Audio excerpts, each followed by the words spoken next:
Sore itu langit tampak jingga keemasan. Angin berhembus pelan, membuat dedaunan jambu di halaman rumah Pak Diki bergoyang perlahan. Dari kejauhan terdengar suara mobil taksi yang mendekat, mesin berderum lalu berhenti tepat di depan pagar besi bercat hitam. Yuda membuka pintu mobil dengan wajah tampak kelelahan. Perjalanan dari pusat kota cukup melelahkan. Kemacetan di mana-mana, tapi wajahnya cerah. Begitu melihat sahabat lamanya berdiri di teras dengan senyum lebar. Yuda, teriak Diki melambaikan tangan. Ada rasa haru sekaligus nostalgia, mengingat terakhir kali mereka bertemu bertahun-tahun lalu. Yuda melangkah masuk, tubuhnya masih terasa pegal. Namun sambutan hangat itu langsung melunturkan rasa capek. Gimana jalanannya? Macet enggak? Tanya Diki sembari menepuk bahunya dengan akrab. Yuda tertawa kecil. Macet sih iya. Tapi begitu lihat muka kamu langsung hilang capeknya. Cuman aku jadi nggak enak, Dik, ngerepotin kamu. Numpang sementara di rumah kamu. Kata-kata itu tulus, tapi Diki menepisnya dengan santai. Ah, ngomong apa sih? Dulu kan aku yang sering nebeng tidur di rumah kamu. Giliran aku balas kebaikan. Malah kamu bilang ngerepotin. Tawa mereka berdua menggema, seperti dua remaja yang kembali dipertemukan oleh waktu. Dari dalam rumah, Bu Sinta keluar sambil membawa senyum ramah. Wajahnya tenang, matanya berbinar melihat sahabat lama suaminya. Udah jangan saling sungkan, Yud. Kamu itu tamu istimewa, anggap aja rumah sendiri. Suaranya lembut, membuat suasana jadi makin hangat. Yuda mengangguk. Makasih banget ya, Sin. Aku jadi lebih lega tinggal di sini. Tak lama kemudian, langkah ringan terdengar dari arah dapur. Seorang gadis dengan rambut terurai, mengenakan kaos santai dan celana panjang, muncul sambil membawa nampan berisi minuman dingin. Ini Sylvie yang dulu itu, Dik. Ujar Yuda. Matanya sempat tertegun beberapa detik. Gadis itu kini telah tumbuh dewasa. Wajahnya bersih, senyumnya manis, ada aura kepercayaan diri khas anak kuliahan.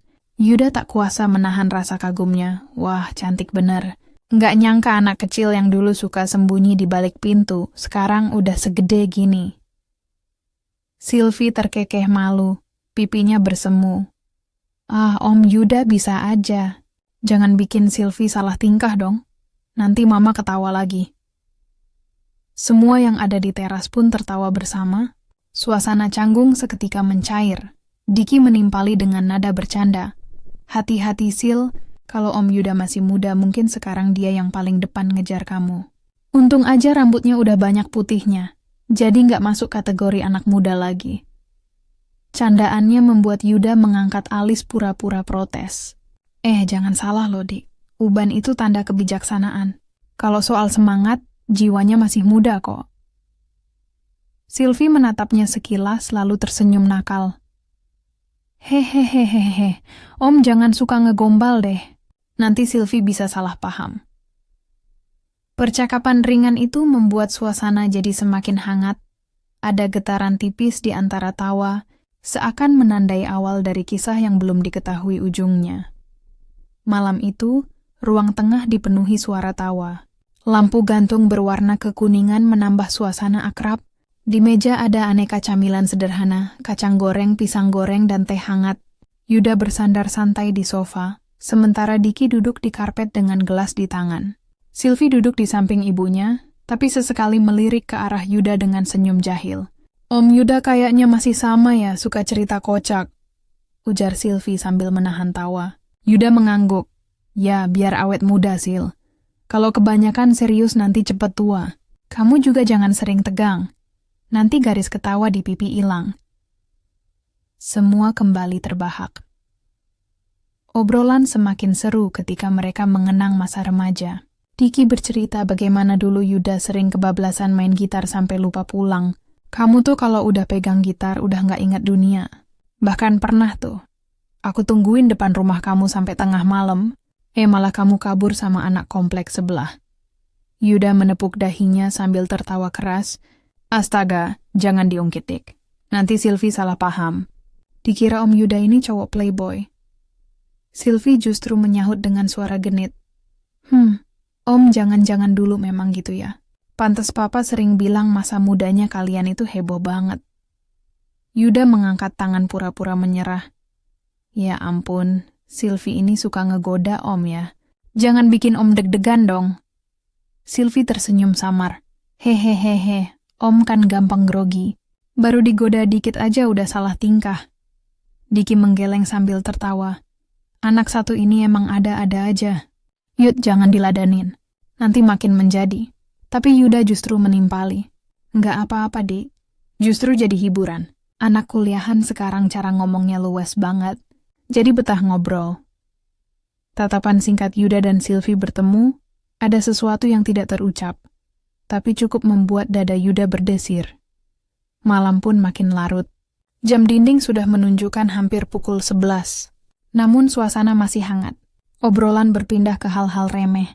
Namun saat asyik mengobrol, percakapan berhenti ketika telepon kantor berdering keras. Diki buru-buru mengangkatnya. Wajahnya mendadak berubah serius. Tak lama Sinta juga ikut dipanggil. Mereka berdua masuk ke ruang kerja. Meninggalkan Yuda dan Sylvie berdua di ruang tengah. Keheningan sejenak terasa canggung. Tapi Sylvie memecahnya dengan nada ringan. Om, kalau papa mama sibuk terus gini, berarti nanti Om bakal sering ngobrol sama Sylvie deh. Biar nggak bosen di rumah. Yuda tersenyum tipis. Ya, asal Sylvie nggak capek diganggu Om aja. Tapi kalau kamu bisa bikin suasana kayak tadi, Om rasa seminggu pun nggak bakal kerasa. Sylvie menatapnya sejenak. Senyum itu masih sama, penuh teka-teki. Tak lama setelah Diki kembali dari ruang kerja, wajahnya terlihat serius. Yud, ada kabar mendadak. Aku sama Sinta besok pagi harus berangkat keluar kota. Ada proyek baru yang butuh pengawasan langsung. Yuda spontan terdiam. Waduh, padahal aku baru datang. Jadi aku cari penginapan aja deh besok. Aku nggak enak lah kalau kamu dan Sinta nggak ada. Katanya dengan nada sungkan. Tapi Diki langsung menggeleng cepat. Nggak usah.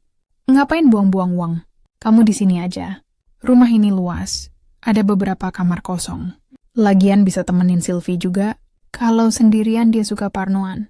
Sinta mengangguk setuju sambil tersenyum. Bener tuh. Sylvie suka nggak bisa tidur kalau sepi. Kalau ada kamu dia pasti lebih tenang. Anggap aja keluarga sendiri.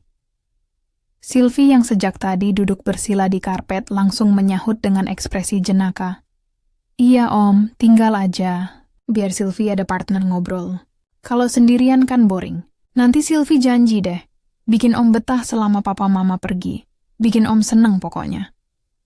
Ucapan itu membuat Yuda terdiam sesaat. Lalu tertawa kecil. Halah, anak ini pinter banget merayu. Ya sudah, kalau begitu aku ikut aturan tuan rumah. Malam semakin larut. Setelah obrolan ditutup dengan gelak tawa, mereka pun bubar ke kamar masing-masing.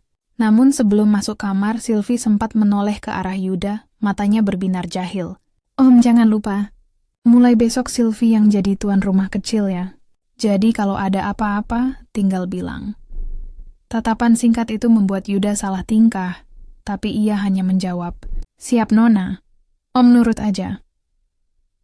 Ada sesuatu yang menggantung di udara, ringan, namun cukup membuat Yuda susah terlelap malam itu. Keesokan paginya, suasana rumah berubah. Pagi-pagi sekali Diki dan Sinta sudah berangkat ke luar kota. Sebelum masuk mobil, Diki sempat berpesan, Yud, jaga rumah ya. Jangan bikin Sylvie kesepian. Sinta menambahkan, kalau ada apa-apa langsung kabarin aku. Yuda hanya mengangguk sambil melambaikan tangan. Begitu mobil mereka menjauh, rumah itu seolah jadi berbeda, lebih sunyi. Tapi ada nuansa baru yang sulit dijelaskan. Setelahnya, Sylvie keluar dari pintu dengan ransel kampus. Rambutnya masih sedikit basah karena habis mandi. Om, bareng aja yuk. Kampus Sylvie kan searah kantor Om. Yuda pun menjawab. Serius nih, Om boleh bareng? Oke deh, ayuklah. Perjalanan pagi itu terasa unik. Jalanan tidak terlalu macet, matahari bersinar hangat, tapi yang lebih menarik adalah obrolan mereka di dalam mobil. Sylvie bercerita lepas, Om tahu nggak, Papa tuh suka aneh. Sering ribut sama Mama cuman gara-gara camilan. Kalau Mama bikin rasanya beda dikit aja, Papa bisa manyun seharian. Akhirnya Papa sering datang ke Sylvie. Katanya camilan punya Sylvie lebih enak. Yuda pun tertawa. Masa sih, Sil? Jadi papa kamu lebih suka punya kamu daripada punya mamamu. Wah, kalau gitu Om juga jadi penasaran. Gimana sih rasanya camilan Sylvie? Sylvie melirik sekilas dengan senyum nakal. Hehehehe, nanti malam Om cobain deh. Mumpung papa mama nggak ada. Tapi jangan sampai ketagihan loh. Kalau udah nagih, repot urusannya. Yuda terkekeh. Ya udah Om janji cobain. Kalau enak Om nanti kasih uang jajan deh. Dan ya siap-siap Om minta tambah lagi. Sore harinya, selepas urusan kantor selesai, Yuda pulang lebih dulu ke rumah. Suasana rumah sunyi, hanya suara burung gereja di atap yang terdengar. Ia sempat rebah di sofa, matanya melirik jam dinding. Harusnya jam segini Sylvie udah pulang kuliah, gumamnya. Tak lama kemudian pintu depan terbuka. Sylvie masuk sambil menenteng buku-buku. Om capek banget deh hari ini. Dosennya bawel banget. Katanya sambil menjatuhkan diri di sofa sebelah Yuda. Aroma wangi sampo daun sirihnya masih melekat di rambutnya, membuat Yuda menoleh sejenak tanpa sadar. Mereka mengobrol ringan tentang kampus, kantor, dan hobi. Obrolan itu kemudian kembali melantur ke topik sempat mengundang rasa penasaran, camilan rahasia. Om inget nggak, janji Om tadi pagi?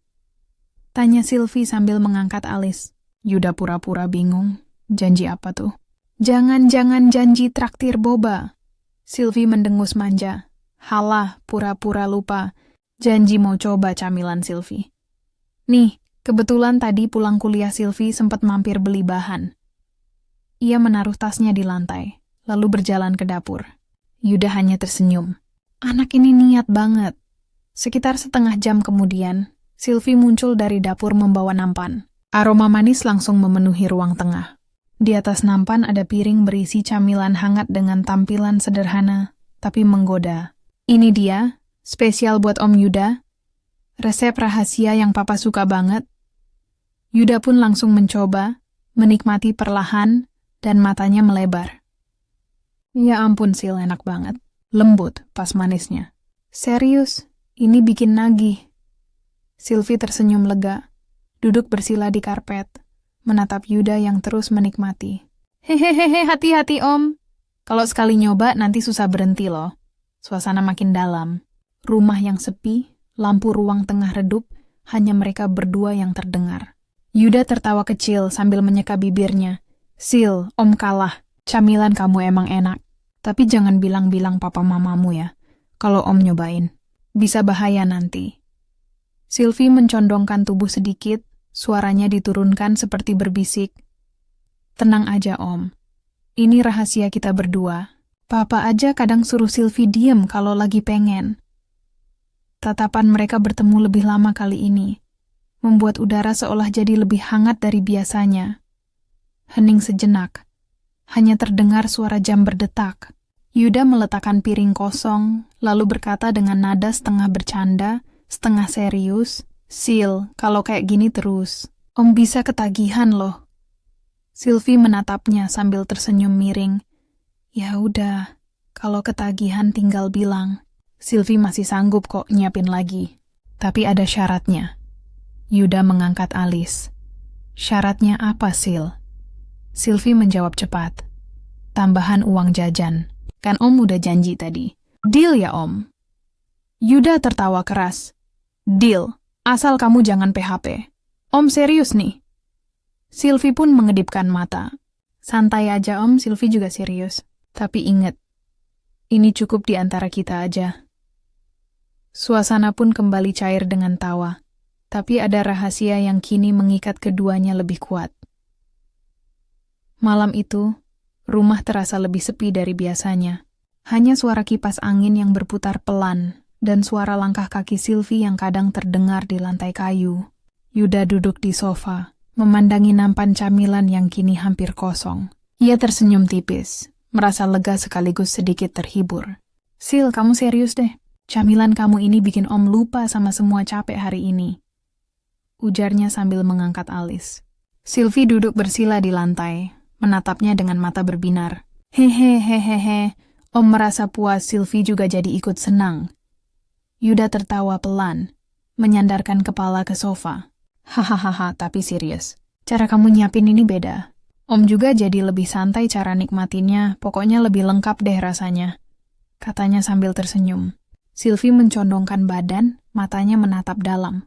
Ya Om, kadang orang dewasa suka buru-buru, padahal menikmati camilan itu harus pelan-pelan. Sylvie pengen Om ngerasain itu. Suasana menjadi lebih hangat ketika mereka berdua tertawa kecil, saling berbagi cerita hari itu. Yuda merasa seperti kembali ke masa muda. Tapi kali ini dengan versi yang lebih dewasa. Bisa ngobrol santai, bercanda, dan ada interaksi yang menyenangkan tanpa ada tekanan. Sylvie pun tampak lega, senyum kecilnya muncul di wajah. Sylvie senang bisa ngobrol begini. Kadang Sylvie suka takut sendiri kalau papa mama pergi. Untung ada Om di sini. Bikin rumah nggak sepi, ujarnya lembut. Yuda menatapnya sebentar.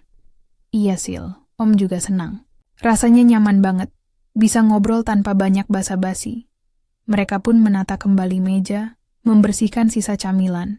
Suasana malam semakin tenang, lampu redup, hanya lampu meja yang menyala hangat. Yuda menatap Sylvie.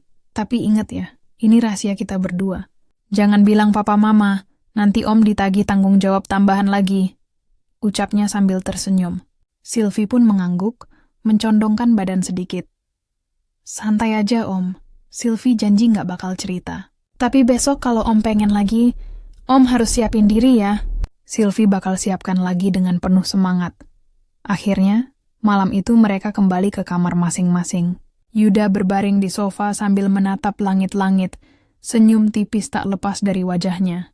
Sylvie menatap pintu kamar sebentar, lalu menutupnya dengan perasaan lega. Kedamaian terasa menyelimuti rumah itu. Tapi ada rahasia kecil yang kini terikat di antara mereka. Interaksi hangat, candaan, dan camilan spesial yang hanya mereka berdua tahu. Malam itu pun berakhir dengan senyuman, tawa kecil, dan rasa nyaman yang hangat. Seperti sebuah ikatan tak terlihat yang menyatukan dua generasi berbeda dalam kebersamaan yang unik. Beberapa hari kemudian, ketika Diki dan Sinta kembali, suasana tetap normal. Tapi sedikit senyum misterius terselip di wajah Sylvie dan Yuda, seolah menyimpan cerita yang hanya bisa mereka pahami sendiri.